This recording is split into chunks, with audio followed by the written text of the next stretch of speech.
Hello friends, मेरा नाम है असम खान और आप देख रहे हैं मजेदार कॉलेज। आज से हम चालू करने वाले हैं एसपी चैप्टर नंबर 1, जो है इंट्रोडक्शन टू कॉर्पोरेट फाइनेंस। ठीक है, तो चलिए देख लेते हैं कि हम इस चैप्टर में क्या पढ़ने वाले हैं। What we have to learn in this chapter. 1.1 meaning of corporate finance, 1.2 importance of corporate finance, 1.3 fix capital and factors affecting fix capital, 1.4 working capital and factors affecting working capital. अब fix capital और working capital जो है children, ये दोनों किसके अंदर आते हैं? ये दोनों आते हैं कैपिटल रिक्वायरमेंट के अंदर। ठीक है, आपकी टेक्स्ट बुक में फिक्स कैपिटल और वर्किंग कैपिटल ये दोनों जो है वो कैपिटल रिक्वायरमेंट के अंदर आते हैं। ठीक है, इसके बाद हम पढ़ेंगे 1.5 capital structure with its components, और लास्ट में हम पढ़ने वाले हैं 1.6 distinguish between fix capital and working capital. ठीक है, तो चिल्ड्रन अब ये 1.1 और 1.2 मतलब meaning of corporate finance and importance of corporate finance, ये होगा हमारा lecture number 1। Fix capital factors affecting fix capital, ये होगा lecture number 2। Working capital and factors affecting working capital, ये होगा lecture number 3। Okay, capital structure with its component and distinguish between fix capital and working capital, ये होगा हमारा lecture number 4। ठीक है, तो टोटल ये जो चैप्टर है वो 4 लेक्चर में डिवाइडेड है। आई बात समझ में? चलिए स्टार्ट करते हैं मीनिंग ऑफ कॉर्पोरेट फाइनेंस से। ठीक है, तो हम देखते हैं meaning and definition of corporate finance की कॉर्पोरेट फाइनेंस क्या होता है। सी, corporate finance means using the finance and raising it by corporation. Corporate finance is also known as business finance. Corporate finance मतलब क्या होता है चिल्ड्रन? कॉर्पोरेट मतलब क्या होती है? कंपनी। फाइनेंस मतलब पैसा। तो मतलब ऐसा पैसा जो कंपनी क्या करती है, अपने बिजनेस में लगाती है उसको चलाने के लिए, है ना। यानी कोई भी कंपनी अगर पैसा लगाती है, ठीक है, और उस पैसे को बढ़ाती भी है, मतलब कंपनी क्या करती है, अगर बिजनेस में पैसा लगाती है, कोई ऑर्गेनाइजेशन क्या करता है, अगर कंपनी में पैसा लगाता है, ठीक है, उसको यूज करता है और उसको रेज भी करता है, ठीक है, तो ऐसे पैसे को हम बोलते हैं कॉर्पोरेट फाइनेंस। मतलब कॉर्पोरेट क्या करेगी, वो अपने कॉर्पोरेशन को चलाने के लिए, ठीक है, क्या करेगी, जो कैपिटल है, जो पैसा है, उसको यूज करेगी और उस पैसे को क्या करेगी, रेज करेगी, मतलब पैसे से पैसा बनाएगी, इन शॉर्ट प्रॉफिट बनाएगी। ठीक है, तो ऐसे फाइनेंस को बोलते हैं हम कॉर्पोरेट फाइनेंस। ठीक है, सिंपल सी भाषा में कहूँ तो मतलब कोई कंपनी अगर अपनी कंपनी में पैसा लगाती है, कोई कॉर्पोरेशन अगर अपनी कंपनी में पैसा लगाती है, पैसे को यूज करती है और उसको पैसे को रेज करती है, तो उस पैसे को हम बोलते हैं कॉर्पोरेट फाइनेंस। ठीक है, अब कॉर्पोरेट क्या करती है, अपने बिजनेस के लिए पैसा लगाती है, ठीक है, तो इसीलिए कॉर्पोरेट फाइनेंस को बिजनेस फाइनेंस भी बोला जाता है। ठीक है, it deals with financing the activities of the corporation, capital structuring and making investment decision।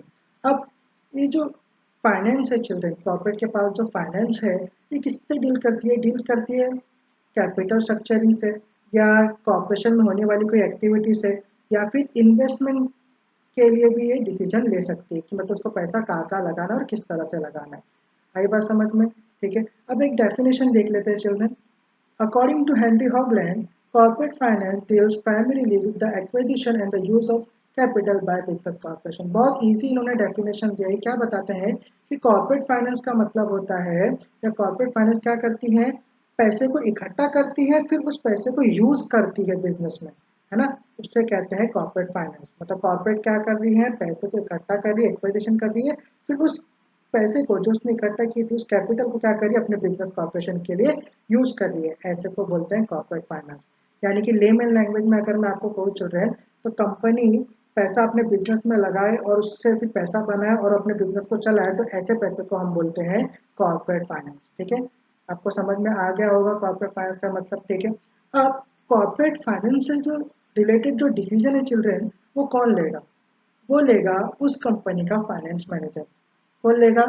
Finance manager. See, finance manager will take the decision on the basis of corporate finance. Corporate finance से related जो भी decision आएंगे वो finance manager लेगा। अब corporate finance से related finance manager को दो डिसीजन लेने चाहिए। कितने डिसीजन? दो। ठीक, सबसे पहला डिसीजन है फाइनेंसिंग डिसीजन और दूसरा है इन्वेस्टमेंट डिसीजन। अब फाइनेंसिंग डिसीजन क्या होता है? सी, रेजिंग ऑफ फंड, मतलब यहाँ पे फाइनेंस मैनेजर को डिसाइड करना चाहिए कि कंपनी के पास पैसा आएगा कैसे। ठीक है, पैसा राइज कैसे होगा? तो वो दो तरीके से राइज हो सकता है चिल्ड्रन। या तो वो कंपनी का खुद का पैसा होगा, ओन कैपिटल होगा, या तो कंपनी बोरो कर सकती है, यानी बोरो कैपिटल होगा। ठीक है, देख लेते हैं। The own capital consist of equity share, preference share, capital reserve, surplus, है ना। या तो कंपनी खुद के पैसे से भी कैपिटल को रेज कर सकती है, जैसे इक्विटी शेयर हो गया, प्रेफरेंस शेयर हो गया, रिजर्व हो गया, सरप्लस हो गया। अब ये सब जो टर्म है चिल्ड्रन, ये मैं हम आगे चैप्टर में पढ़ेंगे, ये मैं आपको आगे चैप्टर में एक्सप्लेन करूंगा, ठीक है। वहीं कंपनी क्या कर सकती है, पैसे को बढ़ाने के लिए, कैपिटल को बढ़ाने के लिए बोरो कैपिटल भी कर सकती है, बोरो भी ले सकती है, बोरो भी कर सकती है, ठीक है। तो borrow capital on the other hand, borrow source are debenture, loan, है ना। तो बोरो कैपिटल कौन कौन से हो सकते हैं, डिबेंचर हो सकता है, लोन हो सकता है ना। तो फाइनेंस मैनेजर को सबसे पहले डिसाइड करना चाहिए कंपनी के पास एडिक्वेट पैसा है क्या नहीं, सफिशिएंट पैसा है या नहीं, ठीक है। उसको पहले कैपिटल किस तरह से बढ़ाए उसके बारे में डिसीजन लेना चाहिए, तो इसको बोलते हैं फाइनेंसिंग डिसीजन। अब इन्वेस्टमेंट डिसीजन क्या होता है चिल्ड्रन, सी एक बार जब कंपनी के पास पैसा आ गया तो कंपनी क्या करेगी, उस पैसे को इन्वेस्ट करेगी, राइट। तो कंपनी को किस तरह से इन्वेस्ट करना चाहिए, invest in systematic manner, company को उस पैसे को सिस्टमैटिक मैनर में इन्वेस्ट करना चाहिए। ऐसा क्यों, see it result into maximum returns for its owner. अगर सिस्टमैटिक वे में इन्वेस्ट करेगी तो क्या होगा, ज़्यादा से ज़्यादा रिटर्न मिलेगा, कंपनी को ज़्यादा से ज़्यादा प्रॉफिट मिलेगा।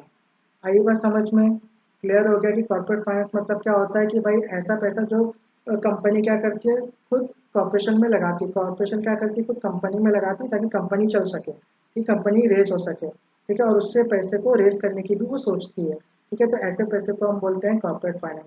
अब कॉर्पोरेशन क्या कर रही है, कंपनी अपने बिजनेस में पैसा लगा रही है, इसीलिए इस पैसे को हम बिजनेस फाइनेंस भी बोलते हैं, ठीक है। आई बात समझ में। चलिए देख लेते हैं इसका इंपॉर्टेंस कि कॉर्पोरेट फाइनेंस क्यों जरूरी है, कॉर्पोरेट के पास पैसा होना जरूरी क्यों है। सबसे पहला, हेल्प इन डिसीजन मेकिंग, देख लेते हैं।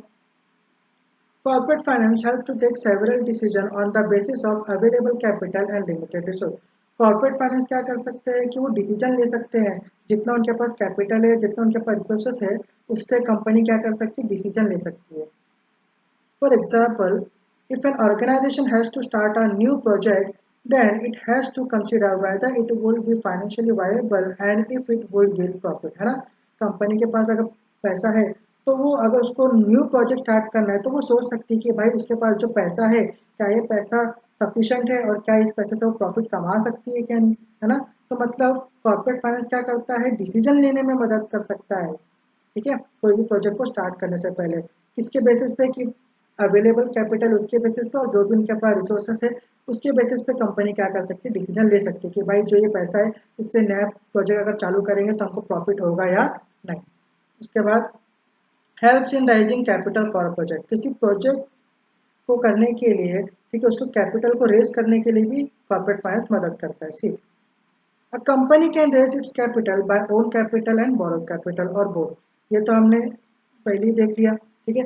अगर कंपनी को कोई प्रोजेक्ट चालू करना है तो उसको पैसे की ज़रूरत पड़ेगी, तो कंपनी या तो ओन कैपिटल से भी पैसा को रेज कर सकती है, कैपिटल को रेज कर सकती है, या तो बोरोड कैपिटल से भी रेज कर सकती है, या तो फिर दोनों से भी रेज कर सकती है। The own capital consists of equity share capital, preference share capital, reserve and surplus. On the other hand, borrowed capital source are debenture, loan, etcetera, है ना। ओन कैपिटल क्या होता है चिल्ड्रन, शेयर कैपिटल होता है, प्रेफरेंस शेयर होता है, ठीक है, रिजर्व, सरप्लस, ये सब ओन कैपिटल होता है। वही बोरोड सोर्स क्या होता है, डिबेंचर होता है, लोन होता है ना। तो इसकी मदद से क्या कर सकती है कंपनी, कैपिटल को रेज कर सकती है किसी प्रोजेक्ट के लिए, ठीक है। चलिए next, helps in research and development. अब रिसर्च एंड डेवलपमेंट में फाइनेंस किस तरह से मदद करता है, सी some companies employ people to conduct market surveys on a large scale, prepare questionnaire for consumer to market analysis, while other may outsource this work to other, है ना। Company क्या कर सकती है, पीपल को हायर कर सकती है, मार्केट सर्वे कर सकती है ना, क्वेश्चनर प्रिपेयर कर सकती है कंज्यूमर के लिए, मार्केट को एनालाइज कर सकती है, या अपने काम को आउटसोर्स कर सकती है। तो इन सब के लिए किसकी जरूरत पड़ती है चिल्ड्रन, फंड, यानी कि फाइनेंस की जरूरत पड़ सकती है। Thus all this activity can only be done by managing corporate finance. जब हम कॉर्पोरेट फाइनेंस को मैनेज करेंगे तभी ये सारी एक्टिविटी हो सकती है, तभी रिसर्च और डेवलपमेंट को हम आसानी से कंप्लीट कर सकते हैं, ठीक है। बिकॉज जब भी हम प्रोडक्ट वगैरह डेवलप करेंगे तो उसके लिए पहले रिसर्च करनी पड़ेगी, ठीक है, तो उसके लिए काफ़ी पैसों की, काफ़ी फाइनेंस की ज़रूरत पड़ती है। Next, help in smooth functioning of business firm, देख लेते हैं। Corporate finance helps in smooth functioning of the organization. जाहिर सी बात है, जब ऑर्गेनाइजेशन के पास पैसा होगा तभी वो स्मूथली रन कर पाएगी। For example, salaries of an employee, taxes, rent etcetera will be paid on time, है ना। जो एम्प्लॉय उनकी सैलरी, टैक्स, रेंट ये सब क्या होगा, टाइम टाइम पे वो पे कर सकते हैं अगर फाइनेंस होगा तो। नहीं होगा तो वो स्मूथली रन नहीं कर पाएगी। इसके बाद brings coordination between various activities, का मतलब क्या है देख लेते हैं। Corporate finance helps to bring coordination between various activities. जब भी कॉर्पोरेट के पास फाइनेंस होगा तो काफ़ी सारी एक्टिविटी में क्या आ सकती है, कोऑर्डिनेशन आ सकता है। जैसे example see, for example marketing, distribution, production etcetera. Without finance coordination between this activity is not possible. Corporate में चिल्ड्रन बहुत सारी एक्टिविटी होती है, जैसे मार्केटिंग भी होती है, डिस्ट्रीब्यूशन भी होता है, प्रोडक्शन भी होता है। अगर पैसा ही नहीं रहेगा तो क्या इन एक्टिविटीज़ के बीच में कोऑर्डिनेशन हो सकता, नहीं हो सकता है। या तो आप मार्केटिंग कर पाओगे तो डिस्ट्रीब्यूशन नहीं कर पाओगे, डिस्ट्रीब्यूशन नहीं कर पाओगे तो प्रोडक्शन नहीं कर पाओगे, है ना। तो कॉर्पोरेट फाइनेंस जरूरी है कोऑर्डिनेशन के लिए इन एक्टिविटीज़ में। उसके बाद प्रमोट्स एक्सपांशन एंड डाइवर्सिफिकेशन। जाहिर सी बात है, पैसा होगा तभी एक्सपांड कर पाएंगे बिजनेस को, डाइवर्सिफाई कर पाएंगे। Modern machines and technologies are required for expansion and diversification. Expansion और डाइवर्सिफिकेशन के लिए मशीन और टेक्नोलॉजीज की जरूरत पड़ती है। Thus, due to corporate finance, expansion and diversification is possible. जब corporate finance होगा तब भी expansion भी और diversification भी possible होगा। चलिए नेक्स्ट देख लेते हैं, मैनेजिंग रिस्क। अब इसका क्या रोल है, see, corporate finance help to manage several risk. Corporate finance मदद करता है कंपनी को रिस्क मैनेज करने के लिए। किस तरह से, for example sudden fall in sale, loss due to natural calamities, loss due to strike etcetera. ठीक है, जैसे कि मान लो चिल्ड्रन अगर कैलेमिटीज आ जाती है या अर्थक्वेक आ जाता है, जिसकी वजह से क्या हो जाता है, कंपनी का काफ़ी सारा नुकसान हो जाता है ना।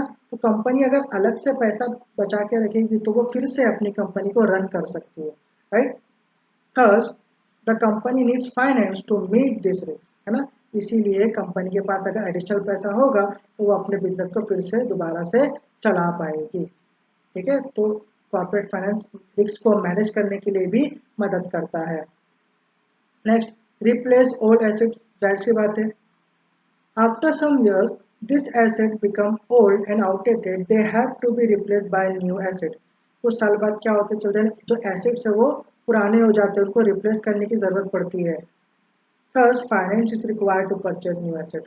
और न्यू एसेट्स को परचेस करने के लिए किसकी ज़रूरत पड़ेगी, फाइनेंस की ज़रूरत पड़ेगी, राइट। चलिए नेक्स्ट देख लेते हैं, payment of dividend and interest. सही बात है, अगर कॉर्पोरेट के पास पैसा होगा तभी तो वो शेयर होल्डर को डिविडेंड दे पाएगी, है ना, राइट। और क्रेडिटर्स को इंटरेस्ट दे पाएगी। देख लेते हैं, company pays dividend to share holder and interest to creditor bank etcetera. Company क्या करती है, डिविडेंड किसको देती है, शेयर होल्डर को, और क्रेडिटर्स बैंक ये सबको क्या देती है, इंटरेस्ट देती है। अगर पैसा ही नहीं होगा तो क्या शेयर होल्डर को डिविडेंड मिल पाएगा, नहीं मिल पाएगा। थर्स फाइनेंस इज नीडेड टू पे डिविडेंड एंड इंटरेस्ट। इसीलिए फाइनेंस की जरूरत पड़ती है डिविडेंड और इंटरेस्ट को पे करने के लिए। So next, payment of taxes and fees. Obvious सी बात है, ठीक है। चलिए देख लेते हैं, sufficient finance helps to pay proper taxes to government and fees to registrar of company. अगर कंपनी के पास पैसा होगा तभी तो वो टैक्स दे पाएगी ना गवर्नमेंट को, और फीस दे पाएगी रजिस्ट्रार ऑफ कंपनी को। अगर पैसा ही नहीं हो पाए होगा तो वो नहीं दे पाएगी, ठीक है। Thus finance is required for the payment of fees and taxes. आई बात समझ में चल रही है, ठीक है। मैंने कोशिश की कि आपको बहुत आसान से भाषा में समझाऊँ, ठीक है। तो चलिए एक बार रिवीजन देख लेते हैं। रिवीजन किसके बारे में पढ़ा हमने, हमने पढ़ा कॉर्पोरेट फाइनेंस और उसके इंपॉर्टेंस के बारे में। सबसे पहले इंपॉर्टेंस क्या देखा, help in decision making. Corporate finance क्या करता है, डिसीजन मेकिंग में भी हेल्प करता है, ठीक है। कि मतलब जो भी हमारे पास कैपिटल है, जो भी रिसोर्स है, उससे हम प्रॉफिट बना सकते हैं कि नहीं, अगर नया प्रोजेक्ट स्टार्ट करेंगे तो।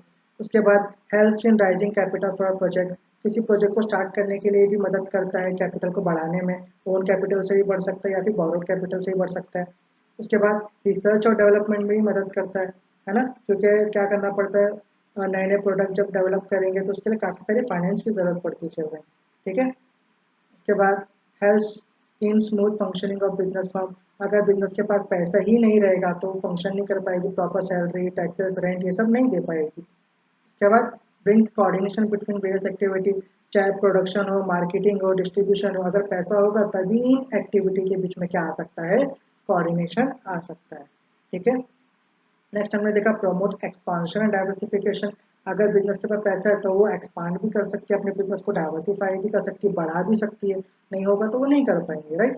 उसके बाद मैनेजिंग रिस्क। अगर समझो कॉर्पोरेट पैसे को सेव करके रखती है तो उससे क्या होगा, अगर फ्यूचर में लॉस हो गया, ठीक है, तो वो उस पैसे से क्या कर सकती है, दोबारा कंपनी को खड़ी कर सकती है, दोबारा से कंपनी को रन कर सकती है, राइट।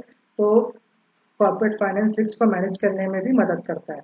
उसके बाद रिप्लेस ओल्ड एसेट। अगर एसेट पुराने हो जाए तो उसको नहीं खरीदने के लिए भी क्या किसकी ज़रूरत पड़ती है, फाइनेंस की ज़रूरत पड़ती है। उसके बाद payment of dividend interest. Company के पास पैसा होगा तभी तो वो शेयर होल्डर को डिविडेंड दे पाएगी और क्रेडिटर्स को इंटरेस्ट दे पाएगी, राइट। उसके बाद लास्ट में देखा payment of taxes and fees, है ना।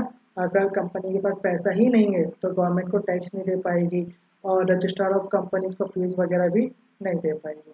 ठीक है चिल्ड्रन, सो आई होप आपको आज का लेक्चर समझ में आया हो। अगर आपको आज का लेक्चर समझ में आया है तो आप इस वीडियो को अपने फ्रेंड के साथ लाइक शेयर और सब्सक्राइब करिए। मैं मिलूंगा आपसे नेक्स्ट वीडियो में, तब तक अपना ख्याल रखिए। Good bye.